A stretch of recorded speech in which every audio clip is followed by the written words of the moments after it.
아덴 선교, 아테네 선교 두 번째 시간입니다. 아덴 선교 두 번째입니다. 우리는 매우 빠르게 변화되는 시대 속에 살아가고 있습니다. 과학과 기술이 너무나 많이 발달되어 있고 또 문화나 교육 수준도 굉장히 높아지고 또 지식과 정보도 넘쳐나서 많은 편리함 가운데 살아가고 있습니다. 인공지능이나 빅데이터 또 우주 탐사까지 인간의 지식은 끝없이 확장되고 있는 것 같습니다. 하지만 이 모든 발전 속에서도 사람들이 내가 누구인가, 왜 사는가, 삶의 의미가 무엇인지에 대해서는 굉장히 고민하고 혼란스러워하고 길을 찾지 못하고 있습니다. 또 참된 만족 또한 얻을 수가 없어서 새로운 것을 끊임없이 찾아 헤매고 있죠.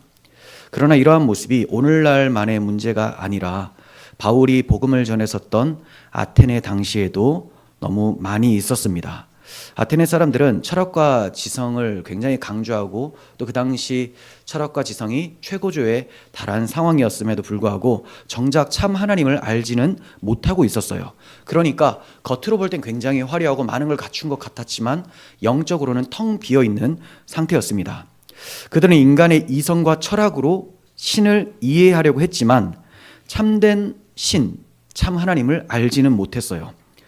그 결과 그들은 자기들이 생각하는 것을 형상으로 만들기 시작하면서 자신의 염원을 이 우상 신들에게 투영해서 그것을 섬기게 됩니다. 너무나 많은 신상을 세웠음에도 불구하고 혹시 빠진 신이 있지 않을까라고 하면서 알지 못하는 신에게라는 제단까지 둔 것을 우리는 보았습니다.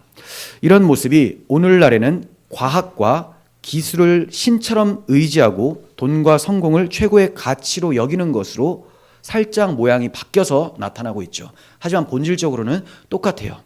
세상의 것, 나로부터 가장 귀한 것을 찾아내겠다라는 것, 이것은 똑같습니다. 바울은 참 하나님을 알지 못하고 엉뚱한 것을 섬기고 있던 아덴의 영적 실상을 직시했습니다. 그리고 하나님은 멀리 계시는 분이 아니라 우리 가까이 계시다라고 소개를 합니다. 오늘 말씀을 통해서 하나님이 우리와 얼마나 가까이 계시는지 또 우리가 그 하나님 앞에서 어떠한 반응으로 살아가야 되는지에 대해서 살펴보고자 합니다. 27절을 봅니다. 이는 사람으로 혹 하나님을 더듬어 찾아 발견하게 하려 하심이로되 그는 우리 각 사람에게서 멀리 계시지 아니하도다. 이는이라고 시작하니까 앞의 내용을 이해하셔야 되겠죠. 그래서 빠지지 않고 잘 나오시는 분들은 아실 거예요. 하나님께서 인류를 한 혈통으로 지으셨다. 인류와 이 문화가 계속 이어지도록 하신 이유가 뭐냐? 국가가 이루어지게 하신 이유가 뭐냐? 하나님을 더듬어 찾아 발견하게 하려 하심이라. 이렇게 말씀을 하고 있는 거죠. 인간은 하나님을 떠나서는 인생의 의미를 찾을 수가 없죠. 그러나 인간은 타락으로 인해서 하나님을 찾을 수도 없고 또 하나님께서 주권적으로 역사하실 때만 하나님을 찾을 수 있는데 이것을 알지 못하고 계속해서 탐구나 노력을 하고 있습니다. 하나님은 일반 은총과 자연 계시를 통해서 하나님을 인식하도록 해주셨어요. 일반 은총과 자연 계시, 그러니까 우리 눈에 보이는 모든 것들을 통해서 하나님을 찾을 수 있도록 해주셨는데, 자, 이 말은 정말 찾는 것이 가능하다라는 게 아니에요. 그렇게 하나님은 보여주셨는데 보여주셨음에도 사람들은 영적으로 타락해 있기 때문에 하나님을 찾을 수가 없습니다. 하나님을 찾고자 하는 의지도 없고요. 무엇을 찾아야 되는지도 모르고 그냥 세상에 보이는 것들을 자기식으로 각자 해석을 하게 됩니다. 그렇게 해서 만들어진 것이 철학이기 때문에 각 사람은 자기 철학을 가지고 살아가요. 세상 만물을 보면서도 뭔가 있는 것 같다. 이것의 의미는 무엇일까라고 해보지만 정작 답이신 하나님을 찾을 수는 없는 전적 부패 상태가 바로 인간들의 상태라는 거죠. 그래서 바울은 더듬어라고 하는 표현을 사용하면서 어둠 속에서 방향을 찾지 못하고 있는 인간의 영적 실태를 나타내고 있는 거예요. 어둠 속에서 빛이 없으면 당연히 출구를 찾을 수가 없겠죠. 더듬어 찾지만 출구를 찾아도 이게 출구인지도 모릅니다. 문을 열 수도 없는 상태. 내가 어디로 갈지도 모르고 그냥 더듬기만 하는 이러한 상태. 하나님이 이미 다 보여주셨으나 일반 계시로, 일반 은총으로, 자연 계시로는 알 수가 없는, 완전히 영적으로 무지하고 타락한 상태가 되어버린 것이 인간의 비참함이죠. 인류는 타락 이후에 뭔가를 간절히 찾고 갈망은 해요. 하지만 정작 무엇을 찾아야 되는지를 몰라요. 자, 이러한 갈망이 철학과 종교, 또 신화, 사상 등으로 발전을 하게 됩니다. 그러나 이러한 철학과 사상이 아무리 발달을 해도 하나님을 올바로 찾을 수는 없었어요. 지금도 그랬고 그 당시 아테네 사람들도 그러했습니다. 그래서 그들은 어떻게 하면 신에게 나아갈 수 있을까? 신의 뜻이 무엇인가? 진리가 도대체 뭔가? 인생이란 무엇인가? 이거를 열심히 찾으면서 마치 어둠 속에서 방황하듯 더듬으면서 찾았습니다. 그러한 그들에게 바울은 그는 하나님은 우리 각 사람에게서 멀리 계시지 않다라고 말을 하는 거예요. 이건 바울만의 말이 아니고 성경이 증거하는 내용이에요. 시편 기자도 여호와께서는 자기에게 간구하는 모든 자, 곧 진실하게 간구하는 자에게 가까이 하시는도다라고 말씀합니다. 여호와를 진실하게 가까이 하는 자, 찾는 자에게 가까이 계시다. 그러니까 사람들은 진짜 하나님을 찾고자 하는 마음이 없는 거예요. 그냥 신이라는 것을 내가 만들어내는 신을 신이라고 얘기를 하는 거지, 진짜 창조주 하나님을 찾고자 하지는 않는다라는 거죠. 진짜 창조주 하나님을 소개하면 부담스럽고 그것은 아니다. 신이 어디 있느냐라고 반문을 하게 됩니다. 그러니까 공허함은 있지만 뭔가를 찾아야 되기는 하지만 진짜 하나님은 찾으려고 하지 않고 엉뚱한 것을 하나님을 대체해서 두려고 하는 것, 이것이 인간들의 모습이라는 거죠. 하지만 얼마든지 정말 가난한 심령을 하나님을 찾기만 한다면 하나님은 가까이 계시다라는 것을 알게 된다라고 말씀을 하고 있는 거예요. 그러므로 바울은 아덴 사람들에게 이렇게 선포를 합니다. 참 하나님은 여러분들이 믿고 있는 우상신들과 같이 멀리 계신 분이 아닙니다. 여러분들이 찾아 헤매야 되는 그런 분이 아니고 여러분 가까이 계신 분입니다 라고 얘기를 하고, 또 알 수 없는 하나님도 아니니 그분은 알 수 있는 하나님입니다, 이렇게 얘기를 해요. 하지만 안타까운 것은 우리의 눈이 가려지고 마음이 어두워져서 가까이 계신 하나님을 보지를 못한다는 거죠. 그렇다면 어떻게 가까이 계신 하나님을 보고 알고 교제할 수 있을까요? 복음을 통해서. 우리가 하나님을 찾아 헤매어서 찾을 수 있는 것이 아니고 하나님이 먼저 찾아주셔야 되고 하나님이 복음으로 우리를 불러주셔야지만 하나님을 만날 수가 있는 거예요. 그렇지 않고도 가능하다면 우리의 전도는 필요가 없습니다. 그냥 알아서 막 생각하다가 하나님 발견했다, 구원, 이렇게 된다는 거죠. 하지만 하나님께서 왜 땅끝까지 복음을 전하라고 하셨습니까? 타락한 인간 스스로는 절대로 나 하나님을 참으로 발견할 수 없고 하나님께 돌아올 수가 없다라는 것을 말씀하시는 거죠. 그래서 우리는 복음을 전해야 돼요. 믿음은 들음에서 나고 들음은 그리스도의 말씀으로 말미암는다고 성경은 말씀합니다. 그러므로 우리가 하나님의 말씀을 들을 수 있도록 전하고, 전할 때 성령께서 그 말씀과 함께 역사하셔서 어두웠던 심령을 변화시킵니다. 계시의 밝은 빛을 비춰주심으로 하나님을 찾게 해주신다는 거죠. 그러므로 우리는 자연을 통해서 막연히 신을 찾으려고 애쓸 것이 아니고 복음을 듣고 믿음으로 하나님을 만나야 돼요. 우리의 구원은 인간의 노력이나 철학적 탐구로 인해서 발생되는 것이 아니고 복음을 통해서 우리를 부르시는 하나님의 손길이 있어야 되는 것입니다. 우리는 그것을 은혜라고 하죠. 그 은혜 받아야 된다. 이렇게 말을 합니다. 바울은 계속해서 하나님이 모든 생명의 근원이심을 강조해요. 모든 생명의 근원이시다. 28절 보세요. 우리가 그를 힘입어 살며 기동하며 존재하느니라. 시인 중에 어떤 사람들의 말과 같이 우리가 그의 소생이라. 여기서 바울은 우리의 생명은 하나님으로부터 온 것이다 라고 얘기를 하고 있죠. 매우 중요한 사실을 선포하고 있습니다. 우리의 생명은 하나님으로부터 왔다. 결코 스스로 존재하게 된 것이 아니고 우연히 존재하게 된 것이 아니고 하나님께서 우리를 만들어 주셨고 우리에게 호흡을 주신 분이시다. 생명의 근원이시다라고 얘기를 해주고 있는 거예요.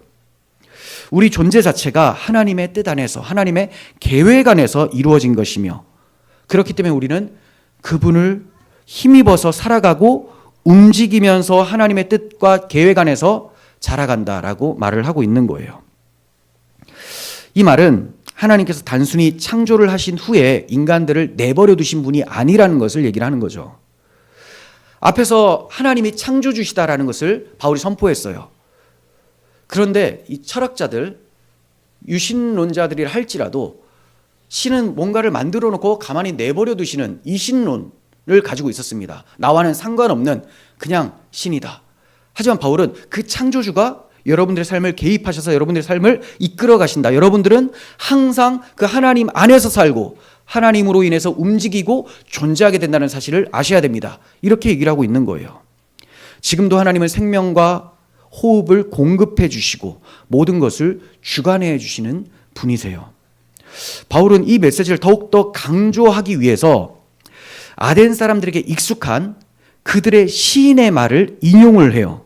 너희 시인 중에 어떤 사람의 말과 같이 우리가 그의 소생이라. 이거 우리가 많이 듣던 표현인데 이거 아라투스의 말 아닌가? 이렇게 생각을 하는 거예요. 이 표현이 주전 3세기 시인 아라투스의 시에서 유래한 거예요. 또 우리가 그를 힘입어서 살며 기동하며 존재한다라는 표현이 있죠. 자, 이것도 주전 6세기에 에피메네데스라는 시인의 시에서 유래를 한 겁니다. 그러니까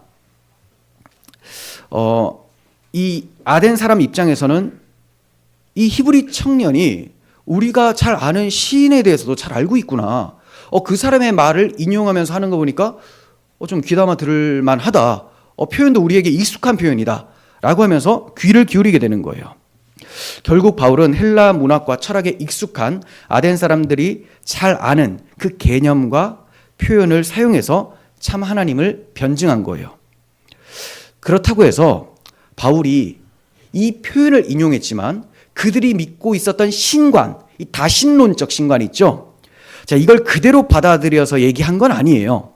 표현만 그렇게 따와서 자, 이 표현 익숙하지? 자, 내가 이 하나님이 어떤 분인지 너희가 알고 있는 그 신 말고 진짜 하나님에 대해서 소개를 할게. 접촉점만 삼은 겁니다. 접점만 삼은 거예요. 히브리서에서도 하나님을 모든 영의 아버지라고 해요. 너희 시인이 우리가 그의 소생이라고 한 것처럼 이 성경은 우리가 하나님의 피조물이며 하나님은 우리의 아버지다라고 말하고 있음을 바울이 얘기를 한 거죠. 하나님께서는 우리 모든 생명의 근원이세요. 결국 바울이 전하고자 한 핵심이 분명하죠. 우리는 하나님이 창조하신 존재이고 그러므로 그 하나님의 계획 안에서 살 수밖에 없고 그러면 우리는 그분을 의지하며 그분 안에서 존재한다는 것을 기억해야 됩니다. 이 얘기입니다. 이것은 우리에게도 동일하게 적용됩니다. 우리는 우연의 산물이 아니에요. 진화론자들이 말하는 것처럼 아무 목적도 의미도 어디에서 온 것, 어디로 갈지도 모르는 그런 무의미한 삶이 아니라는 거죠.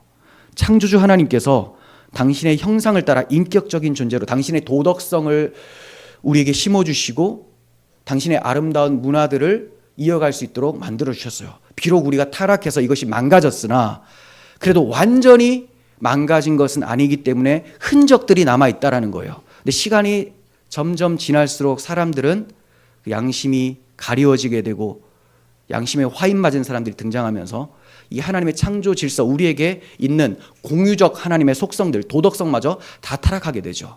자, 이런 것들이 진화론이나 공산주의나 이런 문화 막시즘이나 이런 것들을 통해서 점점 어두워지고 하나님의 창조 질서를 배격하고 반역하게 된다.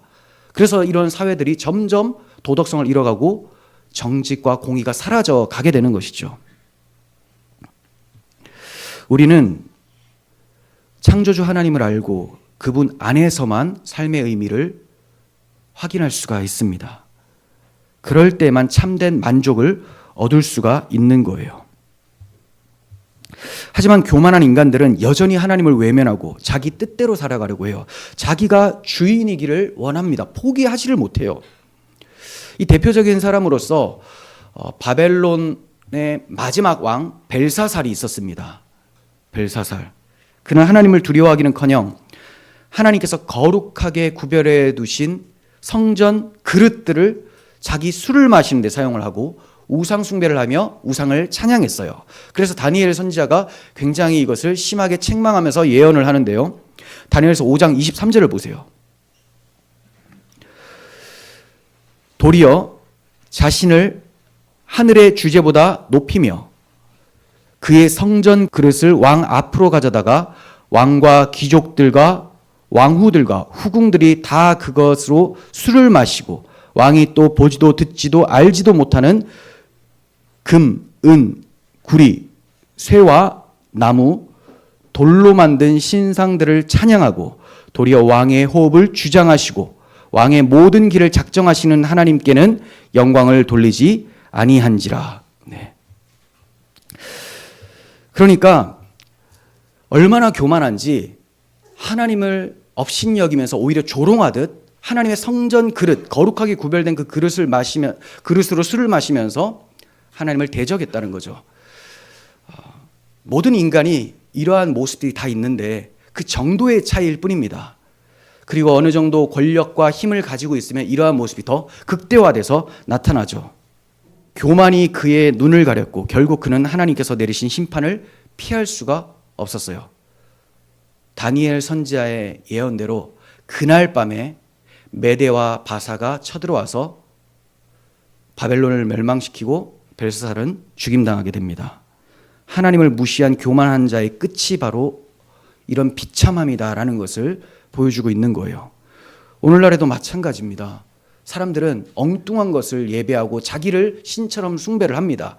내 생각이 다 맞고 내가 추구하는 것이 가장 가치 있고 하나님이 어디 있냐라고 하고 조롱하는 사람들까지도 너무나 많습니다.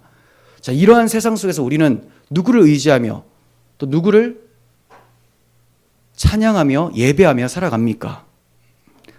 하나님을 경외하는 사람, 그 사람은 하나님 안에서 영원한 복락 가운데 살게 돼요. 하지만 하나님을 거부하고 자기를 높이는 자들의 결말은 벨사살 왕처럼 심판을 받아 죽게 되는 것입니다. 하나님을 온전히 의지하며 살아가는 것이 참된 인생이라는 것을 기억하셨으면 좋겠어요. 그러므로 바울은 저들에게 하나님을 우상처럼 여겨서는 안 된다라고 얘기를 해줍니다. 29절 보시면 이와 같이 하나님의 소생이 되었은즉 하나님을 금이나 은이나 돌에다 사람의 기술과 고안으로 새긴 것들과 같이 여길 것이 아니니라. 네, 우리가 하나님의 소생이라면 하나님이 우리의 영적 아버지시라면 그분을 우상처럼 만들어 놓고 이게 하나님이다라는 짓은 해서는 안 된다라는 거죠. 썩어지지 아니하는 하나님의 영광을 썩어질 사람과 새와 짐승에 기어다니는 것으로 만드는 그러한 죄는 더 이상 범해서는 안 됩니다라고 얘기를 해주고 있는 거예요. 그런 아덴 사람들에게 바울은 회개를 촉구하고 있습니다. 회개.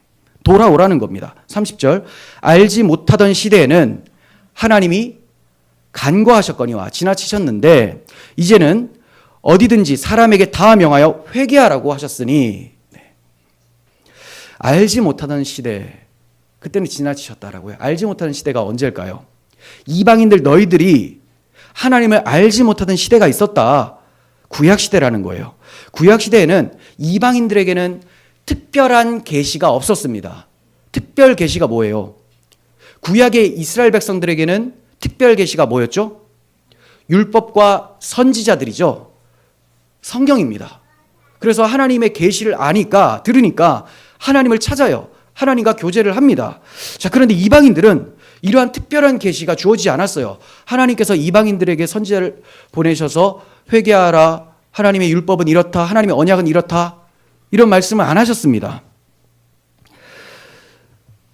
간과하셨다라고 하는데 이것은 언약의 실체이신 그리스도께서 오시기까지, 즉 이방인들에게는 사형 선고가 미루어지고 있었다라는 거예요. 사형 선고, 사형 집행이 아니고 너는 지금 이제 죽어 마땅하다라는 것이 확실하게 드러내지는 않았다라는 겁니다. 이스라엘 백성들은 율법을 가지고 있으니까 자기가 죽어 마땅한 죄인이라는 걸 알죠. 깨닫죠. 자, 그런데 이방인들은 계시가 없었기 때문에 그냥 자기 속인에 오른 대로 그냥 사는 겁니다. 자, 그러면 사형 선고가 언제 내려지는가? 그리스도께서 육신을 입고 이 땅에 오신 후에 십자가에서 우리를 대신하여 죽으시죠. 그분의 죽으심은 우리 죄를 대신하여 죽으심이에요. 우리 대신 정죄를 받으셨죠. 정죄를 당하셨으니, 죄를 그분에게 정하셨으니 심판이 그분에게 내려졌습니다. 자, 이제 이 복음이 전파됨으로써 이방인들까지도 죄가 확실하게 드러나고 정죄가 이루어지는 시대가 된 거예요. 유대인들에게만 회개하라, 너희는 하나님 백성이니 돌아오라라고 하셨는데, 이제는 하나님의 아들이 너희를 위해서 죽으시고 부활하셨으니 부활한 것만 봐라. 자, 이걸 보면 이분이 그냥 인간이었겠느냐? 하나님의 아들이다. 근데 그분이 왜 죽으셨겠냐? 너희가 이렇게 알지 못하는 신 숭배하며 각자 속인에 오른 대로 살고 있었는데 너희 모든 죄를 위하여 십자가에서 죽으셨으니, 그리고 살아나셨으니 하나님이 확실한 증거를 보여주신 것이 아니냐. 이렇게 확실한 증거를 보여주신 이 시대에도 믿지 않는다면 이 정죄를 피할 수가 없다. 바로 사형 선고다. 사형 집행이다라고 말씀하시는 거예요. 구약 시대에는 이방인들에게 믿을 만한 증거가 없었어요. 그들에게는 말씀드렸다시피 특별 계신 율법과 선지자들, 예언, 약속 이러한 것이 없었어요. 그래서 믿을 만한 증거가 이방인들에게 없었던 구약 시대에는 그들에게 회개하라고 요청하지를 않으셨습니다. 그러나 그리스도의 죽으심과 부활하심으로 예수님이 하나님의 아들 그리스도이심이 확실하게 증거되었어요.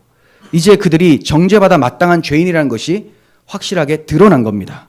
그래서 바울은 믿을 만한 증거를 주셨다라고 31절에서 말을 한 거예요. 믿을 만한 증거를 주셨다.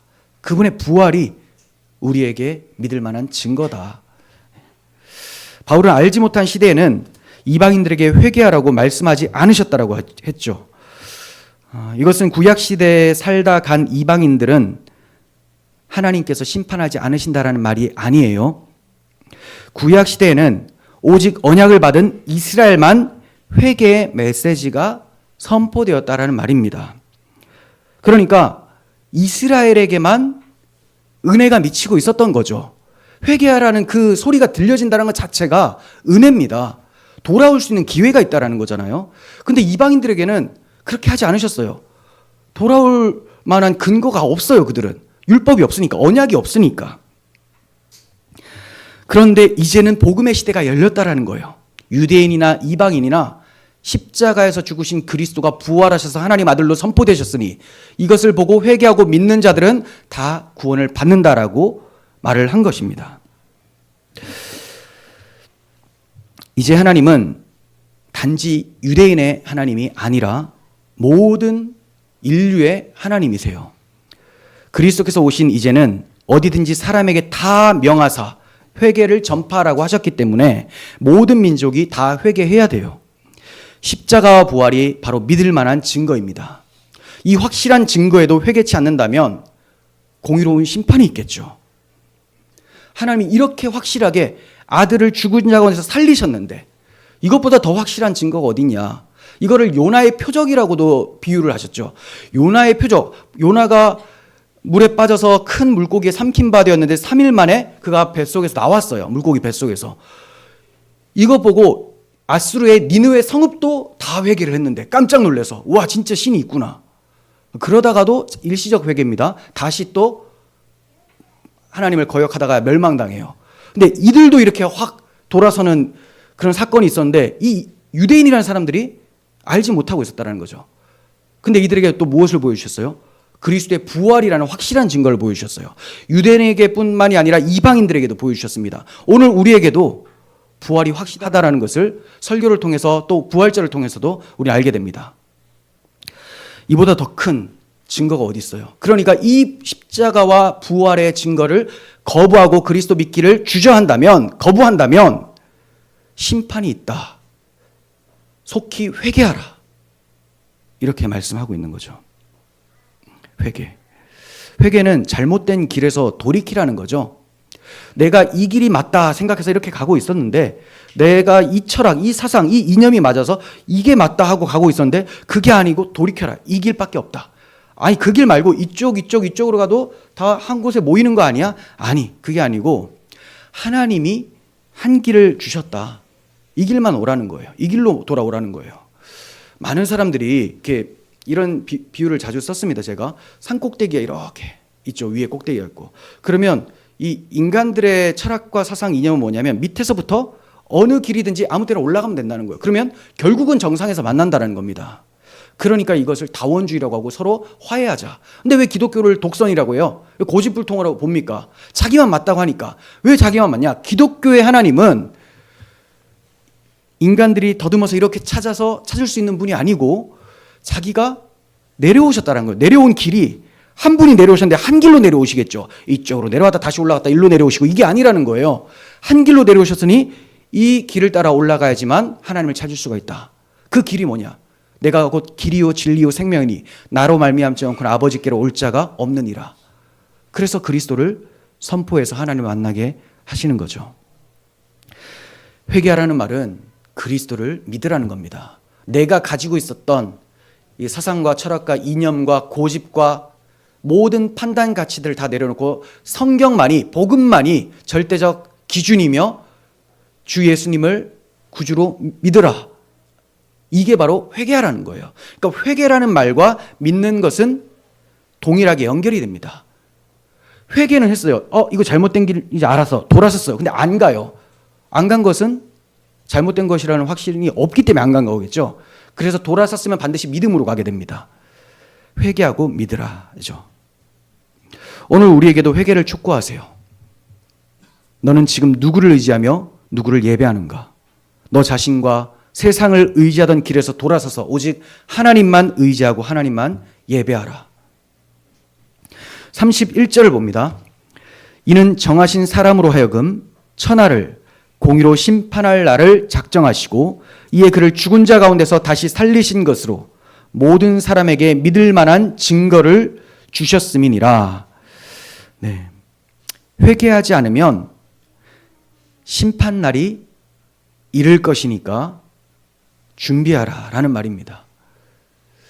반드시 심판날은 온다. 회개치 않으면 멸망당한다 라는 거죠. 그런데 헬라인들에게는 이 심판에 대한 개념이 없었어요.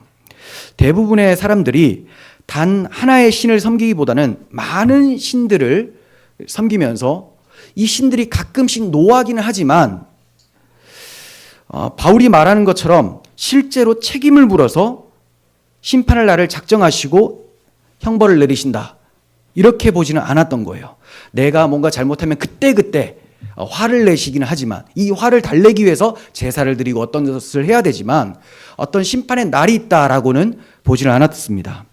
하지만 하나님께서는 천하를 공의로 심판할 날을 작정하시고 이를 위하여 재판장까지 세워놓으셨어요. 그 재판장이 누구예요? 그 심판의 주가 누구십니까?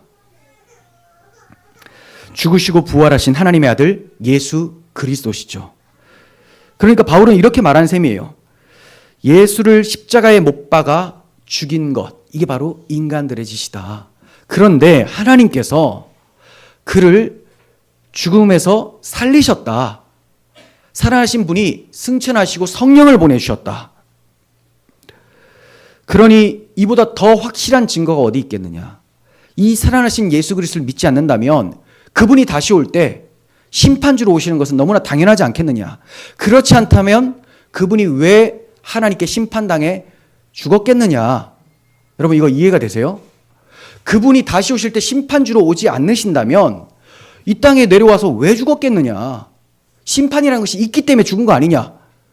누구 대신? 우리 대신 심판을 받아 죽으셨는데 그분이 다시 오시지도 않고 심판주로 오시지 않는다면 그분의 죽음은 도대체 무슨 의미가 있게 되는 거냐. 그분이 십자가에서 우리 죄를 대신하여 정죄를 받으셨다면 그분은 반드시 심판주로 오신다. 이것을 말한 거예요.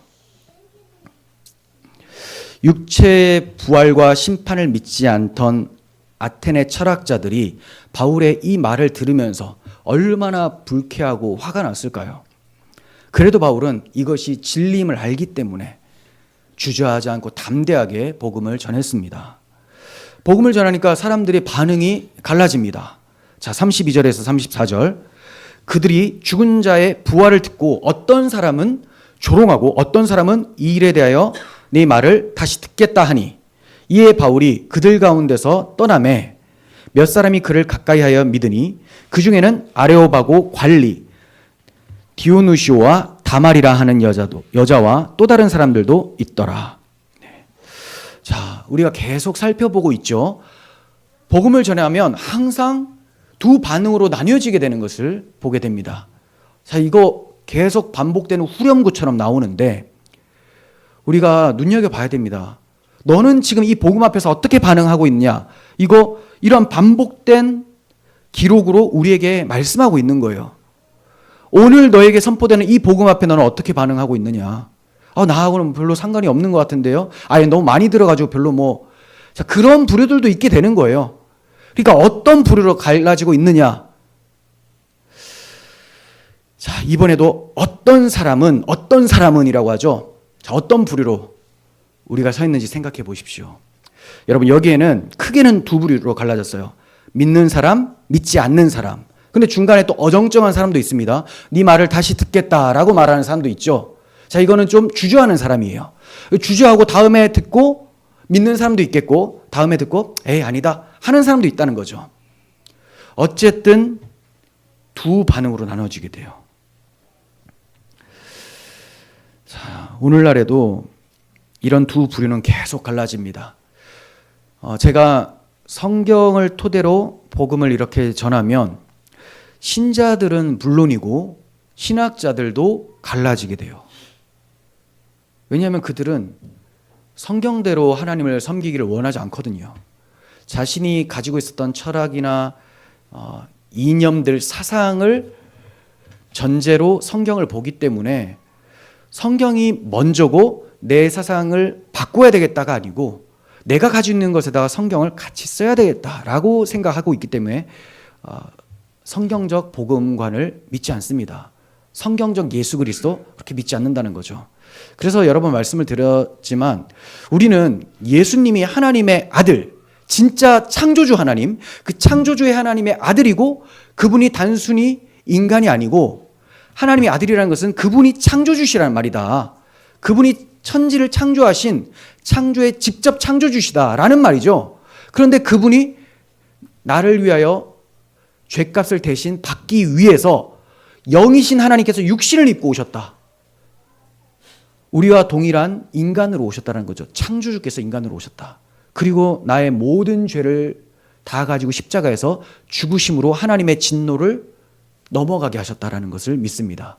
그리고 그분은 하나님의 아들이기 때문에 무덤에 있을 수가 없고 부활하셨다. 부활하심으로 우리의 모든 죄가 청산되었음을 나타내시고 그분이 하나님의 아들이심을 선포하셨다. 이걸 믿어요. 이걸 믿는 것이 정통 기독교 진리입니다. 그런데 정말 이렇게 믿는 사람들이 기독교인 중에 다일까? 아니라는 거예요. 예수는 민중 해방가다. 예수는 우리와 같은 똑같은 인간. 여기까지는 맞죠. 그런데 어떤 잘못도 하고 이런 것도 있었다. 죄도 있었다라는 거예요. 그런데 뭐가 다르냐? 민중을 위해 노동 해방을 위해서 우리 민족 단결을 위해서 항일 운동하듯이 그렇게 했기 때문에 하나님께서 이것을 의롭다고 보시고 공의롭다고 보시고 하나님의 아들로 삼아주셨다. 인간일 뿐인데 인간에게 하나님의 아들이라고 불러주신 것이다. 그렇다면 부활은 없어야 되겠죠. 그래서 부활을 안 믿어요. 십자가에 그냥 힘없이 처형된 것으로 봅니다. 자, 이런 사람들이 신학자들 중에도 많고 목사 중에도 많고 유튜브에도 보면 많이 나오죠. 역사적 예수 연구. 역사적 예수라고 하면 말 자체가 나쁜 것 같지가 않잖아요. 예수님 역사적으로 계시니까 이거는 인간 예수만 탐구하겠다라는 말입니다. 자, 이런 사람들이 있기 때문에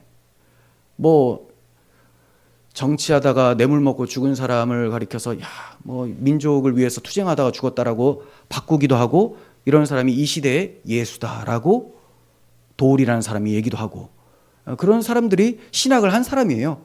근데 이게 바로 인본주의, 자유주의 신학을 한 거죠. 복음을 전해도 듣는 사람이 있고 이게 아니었구나, 내가 가지고 있었던 게 아니었구나 하고 바꾸는 사람이 있고 그대로 고집하면서 저 꼴통 보수 기독교, 이건 신학적 보수를 얘기하는 거죠. 기독교, 저런 사람은 문자 그대로 본다, 이렇게 보는 거예요. 제가 문자 그대로 봅니까? 문자로 보는 게 있고 상징적인 것은 상징적으로 보는 게 있죠. 근데 이 사람들은 그냥 다 자기 이념을 위해서 성경을 희생시킵니다. 그래서 이 부분은 성경은 가짜고 저 부분은 진짜고 다 나누고 이걸 고등비평이라고 해요. 성서 고등비평. 성경이 아니고 성서. 왜? 경전이 아니고 성서 하나의 글 정도로 본다는 거죠. 그래서 그런 사람들은 성경 텍스트라는 말을 하거나 성서라는 표현을 많이 씁니다. 주의하시면 되겠죠. 자, 이렇게 바울이 복음을 전했더니 크게 두 부류로 나눠졌어요. 그런데 믿는 사람이 좀 적어 보이죠? 다른 데랑은 좀 달라요. 다른 선교에서는 많은 사람들이 믿었는데 여기서는 굉장히 결실이 빈약한 듯 보입니다. 비록 아테네 교회가 설립되었다던가 누가 거기에서 감독을 했다던가 이런 기록이 나와 있지는 않고 또 바울이 곧바로 고린도로 이동을 해요. 하지만 아테네 선교가 결코 실패한 것이라고 할 수는 없어요. 복음을 온전히 전했다면 하나님의 사역에는 실패가 없습니다. 복음을 온전히 전했다면, 자, 우리는 영혼을 돌아오게 하는 주체인가요? 아니면 영혼을 돌아오게 하는 복음을 전하는 편지 전달자인가요? 전달자잖아요. 그 전달자가 성공을 하는 것은 어디까지냐? 전달하는 데까지죠. 전달. 참 메신저이신 하나님의 말씀을 배달하는 배달자입니다. 배달을 성공했으면 이제 받고 안 받고는 그 사람이 결정하는 건데 이 모든 것들을 하나님이 주관하시는 거죠. 그러니까 잘 안 믿는 것 같아도 거기서는 그 정도까지 그게 하나님의 계획이었을 수 있죠. 그런데 과연 아테네에서 디오누시오와 다말이라고 하는 이 사람, 그리고 몇 사람만 믿은 거냐? 시간이 지나면 더 믿었습니다. 시간이 지나서. 사람이 믿고 안 믿고는 우리의 소관이 아니고 하나님의 소관이에요. 하나님께서 아테네 몇 사람을 통해서 아테네 복음화 시키는 일을 어려워하시겠습니까? 바울이라는 한 사람을 통해서도 유럽 전체를 바꾸어내셨어요. 로마에 복음이 들어가게 하심으로써. 자, 그러니까 하나님에게는 실패가 없고 그냥 하나님의 뜻대로 그 시기에는 그때에는 그 정도만 역사를 하는 거고 또 하나님이 때가 되면 점점 더 확장시켜 가신다라는 거죠. 시간 문제입니다. 이후 기독교는 비잔틴 제국 초기까지 아테네에서 부흥을 하게 돼요. 하나님의 때에 하나님이 하시는 거죠. 그렇다고 해서 또 아테네가 지금까지 또 복음의 물결이 거세냐? 또 그렇지도 않아요. 또 때가 되면 아닌 사람들은 다 사라지게 하고 가라지는 드러내시는 거죠. 다른 사람이 여러분의 말을 믿지 않을지라도 두려워하지 마시고 주저하지 마시고 그리스도의 복음을 전하시길 바랍니다. 그들이 만장일치로 호응하지 않아도 됩니다. 반응은 다양하게 갈라지게 마련이에요. 주님을 사랑하고 영혼을 사랑하는 마음으로 복음을 온전히 전했다면 그게 성공을 한 사역입니다. 어떤 분들은 목회자들 가운데 나는 복음을 전해도 10명도 잘 안 모이고 20명도 잘 안 모이는 것 같아. 나는 목회 실패한 것 같아. 근데 어떤 사람은 막 10만 명이 모여요. 그러면 저 사람 성공했다. 이런 것이 세상적 기준으로는 충분히 그렇게 이해가 되죠. 그런데 과연 그 모인 사람들이 다 예수님을 믿는 것인가? 또 그렇게 모을 때 사용된 메시지 내용이 과연 하나님 기뻐하시는 정확한 복음이었는가? 그게 아니라면 이건 누가 모은 게 돼버리는 거예요. 대형교회를 비판하는 게 아니에요. 지금 이러한 구조로 한번 생각해 보시라는 거죠. 대형교회도 복음을 잘 전하시는 분들이 있습니다. 또 작다고 해서 또 다 올바른 것처럼 생각하면 안 돼요. 또 부자라고 해서 나쁜 놈, 가난한 사람, 착한 사람 이렇게 할 것도 아니고 뭘 하고 있고 왜 거기에 모여 있는지 이걸 생각해 보시라는 거죠. 우리는 그냥 하나님의 종으로서 해야 될 것만 하는 사람이요. 결과는 하나님께 맡기는 거죠. 물론 하나님께서 이 복음을 사용해 주셔서 나를 통해서 이러한 사람들이 구원받도록 해주시기를 간절히 원하며 기도해야 되는 건 맞는데, 그렇게까지 할 걸 다 했다면 이제는 하나님의 소관인데, 이것까지 막 자기가 잘 전했음에도 난 실패했어. 그 복음의 내용은 좋았는데 본인의 영성 자체가 완전히 무너져 있는 상태인 거죠. 복음을 듣고 불과 몇 사람만이라도 믿게 된다면 그것은 대단히 성공적인 결과라고 할 수가 있습니다. 오늘도 하나님은 여러분을 도구로 쓰시기를 원하세요. 우리는 바울의 아테네 선교를 통해서 복음을 전파할 때 좀 잘 사용할 수 있는 유용한 방법을 몇 가지 배우게 됩니다. 첫 번째, 바울은 아테네 사람들과 공감을 잘 했습니다. 그리고 공통된 주제를 발견해서 전도하기 시작을 했어요. 아테네 사람들이 가지고 있는 친숙한 개념을 소개하면서 복음으로 이어갔었죠. 우리도 상대방이 이해할 수 있는 공감대에서 대화를 시작해보는 것이 좋습니다. 그냥 다짜고짜 지금 내가 성경 이야기할 테니까 잘 들어라, 이것이 아니고 이 사람의 말을 들으면서 언제쯤 들어갈지를 이제 확인을 해야 되겠죠. 잘 찾아야 되겠죠. 어떤 사람이 요즘에 너무 힘들다. 뭐가 힘드냐? 그냥 뭐 경제적으로도 힘들고 뭐 내가 왜 사는지도 모르겠고, 그러면 네가 하나님 안 믿어서 그래, 이렇게 할 것이 아니고, 나도 그랬잖아요. 나도 힘든 적이 있었잖아요. 나도 그렇게 힘들었다. 그런데 여러분들이 왜 지금 일어날 수 있게 되었습니까? 복음 때문이잖아요. 그럼 사실대로 솔직하게 얘기를 해주시면 되는 거예요. 나도 이전에는 완전히 내 인생의 길을 찾지 못했었는데 이것은 창조주 하나님으로부터 시작된 것이 아니었기 때문에 내가 알지 못하던 길로 찾아갔기 때문에 찾지 못한 것이었다라는 것을, 내 경험을 잘 얘기해 줄 수 있겠죠. 그러면서 성경은 이렇게 적혀 있어라고 얘기를 해줄 수가 있는 거예요. 또 바울은 하나님에 대한 잘못된 관점을 잘 수정해서 설명을 했습니다. 사람들은 신이라고 하면, 우리가 하나님이라고 하는데 그게 신이죠, 그들에게. 우리에게도 신이고. 근데 이 신 개념이 다 다릅니다. 그리고 우리가 지금 성경을 통해 알고 있는 무소부재, 전지전능, 이러한 신 개념이 없어요. 그러니까 자기 마음대로 신을 정리해 놓고, 자기 한계에서 유한한 인간의 머리로 정리해 놓고, 왜 이렇게 안 해줘? 이렇게 생각한다는 거죠. 신이 있다면 왜 나한테 이런 고난이 있는가? 우리는 잘 얘기해 줄 수 있어야 됩니다. 하나님께서 모든 것을 다스리시는데 그분은 선하신 분이다. 그 선하심은 가장 확실하게 증거된 것이 아들을 십자가에 내어주시면서 우리를 구원하신 사랑이죠. 그 선하신 분이 모든 것을 하실 수 있는 분, 창조주께서 내버려 주신 데는 선한 목적과 계획이 있으시다. 이 모든 것을 통해서 결국 합력하여 선을 이루시는 하나님의 방법이기 때문에 그분을 신뢰하다 보면 이 모든 것들이 해결되어지고 마음의 평강이 있을 수 있다라고 얘기를 해주면 되겠죠. 또 세 번째는 하나님을 알고 싶어하는 사람의 각 심성을 얘기해 주는 겁니다. 어떤 사람이 인생의 의미를 고민하며 난 정말 왜 사는지도 잘 모르겠다. 왜 사람이 죽는가? 이런 것들, 성경에는 사람들이 다 영원을 사모하는 마음이 있다라고 해요. 영원을 사모하는 마음. 이건 뭐냐면 하나님이 영원하신 하나님이시고, 우리는 원래 지음을 받을 때, 아담이, 첫사람이 지음을 받을 때 영원히 살 수 있도록 지음을 받았죠. 그래서 죽지 않기를 원합니다. 계속 이어지길 원해요. 그래서 자식에게 또 그런 걸 기대하고, 나는 죽어도 네가 살면서 대신 살아라. 자기는 계속 이어질 수가 없으니까. 그런 영원을 사모하는 마음이 있는데, 이것이 바로 우리가 하나님의 형상으로 지음받은 증거가 되는 거죠. 물론 이것으로 모든 걸 다 할 수는 없지만 성경을 통해서 네가 지금 찾고 있고 영원을 갈망하는 그 이유에 대해서 내가 말해 줄 수 있을 것 같다. 이렇게 이제 얘기를 해줄 수가 있을 거예요. 또 네 번째는 어떤 사람이 기독교 본질이 뭐야? 라고 했을 때 바울은 그리스도의 십자가와 부활을 증거했습니다. 부활. 우리도 그 기독교 핵심이 뭔지를 설명을 해줘야 되겠죠. 핵심을 바르게 아셔야 돼요. 기독교 핵심이 뭐야 하면 인류 평화, 서로 사랑하는 것, 뜬구름 같잖아요. 뭐 어떤 게 인류 평화냐? 어떤 게 서로 사랑하는 거냐? 사랑에 대한 개념도 다 달라요. 그래서 이러한 부분들을 성경적으로 정리를 하셔야 되는 거죠. 평화는 제일 먼저 하나님과의 평화가 우선이다.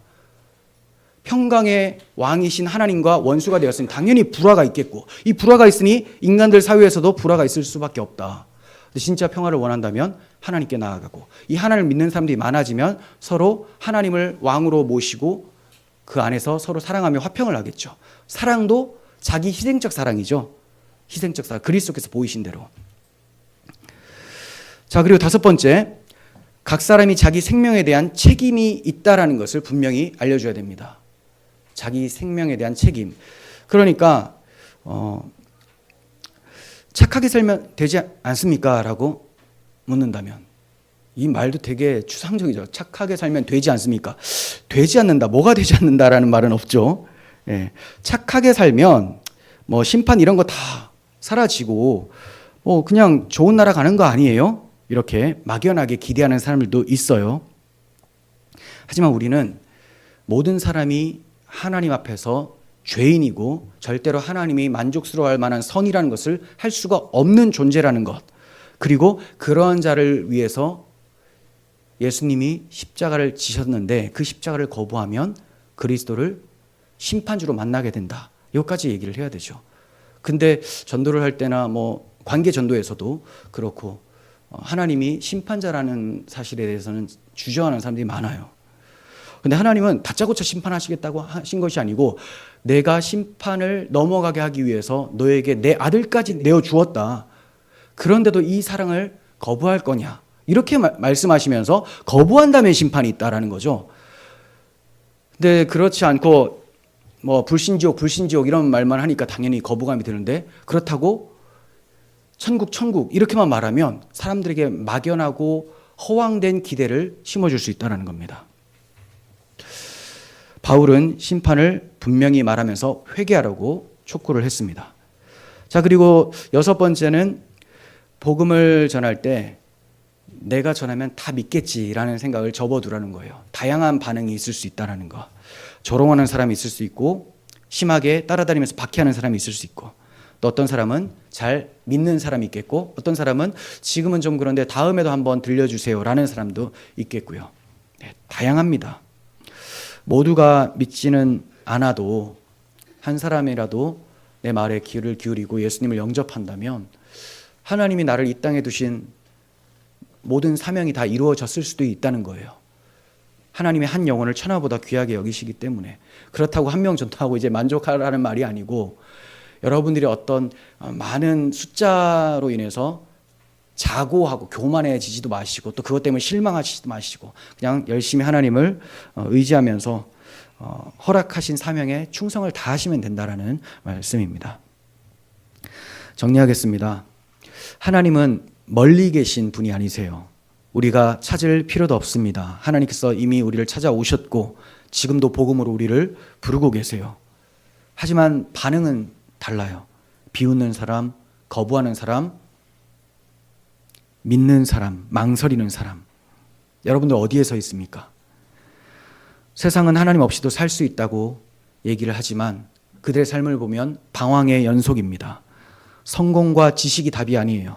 지금은 회개할 때입니다. 하나님께로 돌아가야 될 때예요. 이를 위해서 우리는 복음을 전해야 됩니다. 거부당할지라도 조롱받을지라도 바른 길을 모르는 사람에게 길이 여기야라고 후레쉬를 가지고 있는 우리가 비춰주면서 그 길과 그 문으로 들어갈 수 있도록 도와주어야 됩니다. 그럼에도 들어가지 않는 사람은 어쩔 수가 없지만 빛을 가지고 있는 사람은 비춰줄 수 있다는 겁니다. 하나님께서 오늘 우리를 부르십니다. 우리의 삶에서 어떤 결과물들이 미약할지라도 하나님께서는 나중에 심히 창대하게 하실 수도 있는 분이십니다. 주저하지 마시고 또 세상을 따르지 마시고 하나님만 따라가시기를 바랍니다. 이러한 은혜가 우리 모두에게 있기를 소원합니다. 기도하겠습니다. 하나님 아버지, 많은 지식과 과학기술 발달과 세상에 쌓아놓은 것들로 인해서 사람들은 자신들이 마치 신이 된 마냥 하나님 없이 만족을 누리려고 합니다. 하지만 그것이 만족을 결코 줄 수 없음을 많은 사람들이 알게 하여 주시고 그 공허함 가운데 우리를 만나게 해 주심으로 참 만족이신 하나님을 전파하게 하여 주시옵소서. 그렇게 하나님이 택하신 모든 자들이 복음을 듣고 돌아와 하나님만 경배하는 그런 날이 점점 많아질 수 있도록 주님의 나라가 다가오는 것을 우리가 기다리며 담대함으로 주의 복음을 전파할 수 있는 자로 서게 하여 주시옵소서. 우리 구주 예수 그리스도의 이름으로 기도합니다. 아멘.